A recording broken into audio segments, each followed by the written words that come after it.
Welcome back to the Michigan Lynx Tournament Expert Division qualifying round, hole number 8. Here we're going to be setting up for a Grizzly bounce up. We're using a luminary type ball, P5, side spin 1 plus, wind 3 plus, APOC 4. Cannot play this drive. You'll have to make some additional tweaks. I mean, you can play something similar, but we're pretty much playing almost a full OP shot already with the APOC 5 plus. So APOC 4 you'll have to do a little bit of work trying to figure out how you can get around it. Now I do have another shot that's up the left hand side, but it's not complete and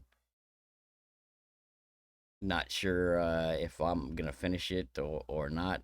We'll test it out and see if it looks good. Then maybe I'll drop that shot later. P3 plus 10% max on the drive. We're going to be setting up at P5 max rest.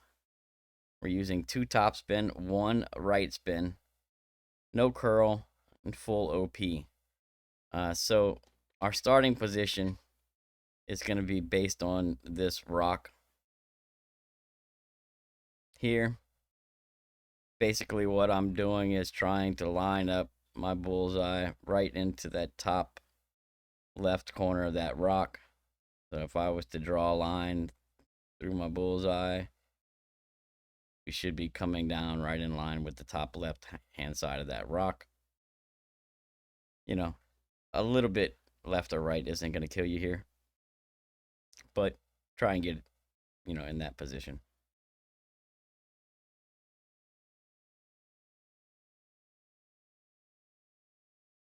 From there, 2 top, 1 right. We're going to adjust P3 numbers, 10% max, no push up. And then we're going to play full OP, no curl, right? Now, it is almost always a full OP shot. You're either going to pull a little bit into OP or you're going to pull just under.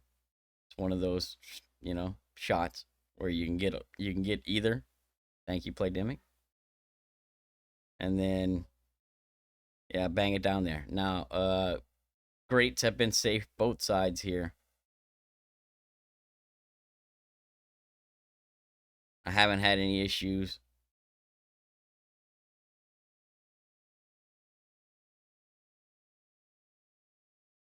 Looking for anything probably 380 plus.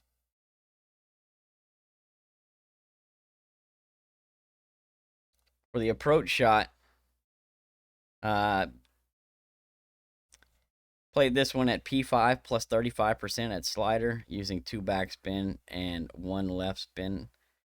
Now that's base set of spins and elevation. That there are some major wind angle changes that we see as usual, right? And so that being said, if you want to get this one to drop consistently, you're going to have to put a little bit of time in and work out some of the tweaks here, because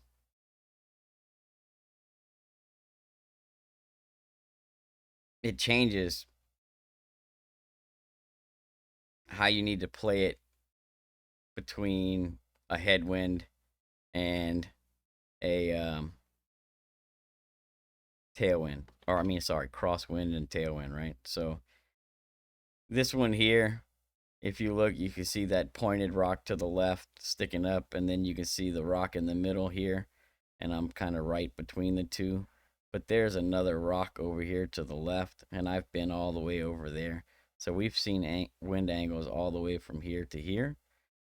And, that's in this short a distance between here and here, right? This distance,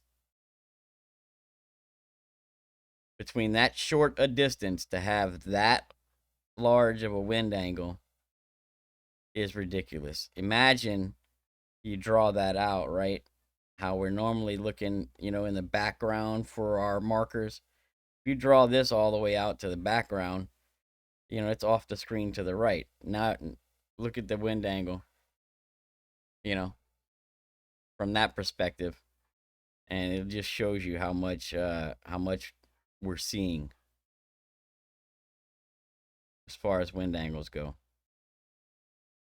But nevertheless, this is 7-6 wind. This is more of the tailwind angle, right? So you got like tailwind. There's a smaller rock in the middle. That's kind of like our neutral. And then over here, we're going to have the crosswind. Don't have, all the tweaks and stuff set for that. What I can tell you is I played this one at P535. This is the angle that I had. I used 2 back, 1 left, straight pull. No overpower, no curl. Hit perfect. It comes in nicely. So with spin added, I'm setting up 1 square short of the hole. I'm trying to kind of stick with the base spins, but you may need to tweak that. Couple of things.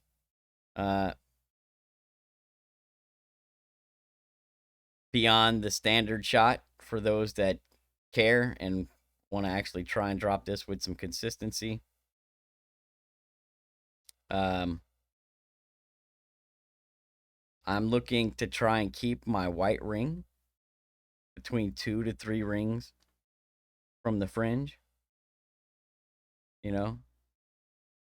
Here.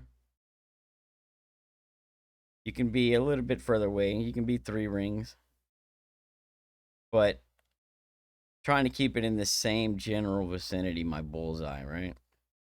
If I line up and I find myself way over here, then it might not play the same as if I line up and I find myself way over here. It might not play the same, right?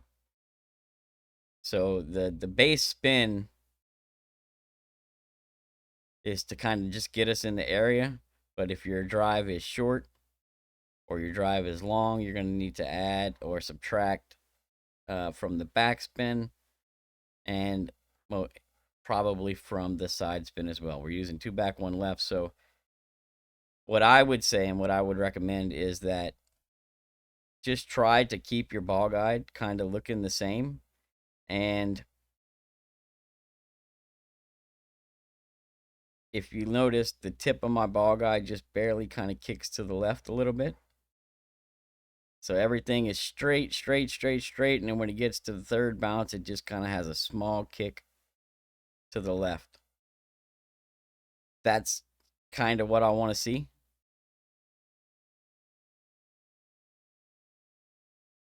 And we're, roughly 3/4 of a square, half a square to 3/4 of a square short of the cup. Aim center cup should be good to go. Heavier winds may need a little bit more offset. Cross winds definitely will need to play with some more elevation. And heavy tailwinds will most likely need to have a little bit knocked off of them. This kind of depends where you're at with your drive, because left or right on the drive, long and short on the drive, changes the approach angle. In turn, that changes the spins that you're going to need. And it's, to get through all of it is just a bit much, especially for a qualifying round. Grizzly P5 plus yard. 16 is 100, 15 is 98, 14 95, 13 93, 12 is 91, 11 is 89, 10 is 86, 9 84, 8 is 82, 7 is 80, 6 is 77, 5 is 75, plus 4 is 73, 3 is 71, 2 is 68, plus 1 is 66, 0 is 64, minus 1 61, minus 2 is 59, minus 3 is 57.